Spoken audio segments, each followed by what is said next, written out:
Hey, welcome back, Math Gurus. Today's video will be focusing on solving two-step inequalities. These problems come from previous 7th grade STAAR test. It says, what is the solution set for each inequality? Move the correct answer to each box in the table. Each answer may be used more than once. Not all answers will be used. So for the first inequality, it's negative 3x plus 9 is less than 18. All right, we solve inequalities the same way we solve equations, meaning we use inverse operations or the opposite. So if it's plus 9, you subtract 9 on both sides. Now we'll end up with negative 3 times x. Because you'll have to divide by negative 3, you have to flip your inequality symbol. I'm going to flip it now. So you have negative 3x is greater than 9, and now you'll divide both sides by negative 3. And then x is greater than negative 3. And if you forgot to flip your inequality symbol, which is very typical of students, then you would accidentally pick the first answer choice. So for the next inequality, it's 4x minus 24 greater than 12. We add 24 to both sides of the inequality.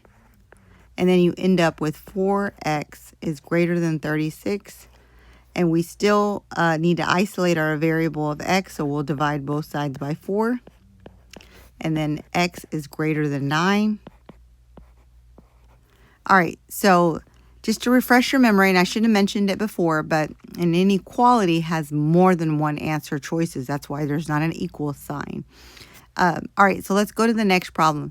Which value of x is not a solution set of the inequality? Negative 5x plus 4x plus 4 is less than or equal to 12. Well, the first thing you want to do is simplify both sides of the inequality, and in this case, we'll be combining like terms. You can only combine terms if they have the same variable and the same exponent. So they both have the same variable x, so those are the ones you can combine. So you end up with negative 1x plus 4 is less than or equal to 12. Now you have a negative coefficient again, so you do have to flip your inequality symbol when you do divide by that negative 1. So I'll subtract 4 on both sides first, and I end up with negative 1x. I'll flip the inequality now, and I end up with 8 on the right side. So now I still haven't got rid of the negative 1, so I'll divide both sides by negative 1, and I've already flipped my inequality symbol. So x is greater than or equal to negative 8. So when you think about a number line, it'll be 0 is here, and then you have negative 1, negative 2, negative 3, negative 4, negative 5, negative 6, negative 7, and negative 8. You don't have to draw a number line. I just want you to kind of see over here, obviously, will be your positives on the right side. So x has to be greater or equal to negative 8. So here is negative 8, and so this answer choice works. So it's asking for not. Negative 9 would be to the left of negative 8, so that's meaning it's smaller and it's not greater.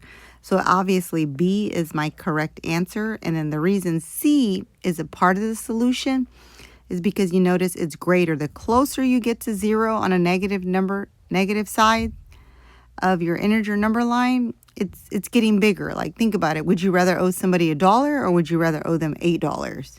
And then negative 7 is greater than negative 8, so we know that C and D, neither one work. For the final one, I want to challenge you to solve this on your own and then just answer the question in the comments. All right, well, thank you for watching. If this video helped, please don't forget to hit like or subscribe.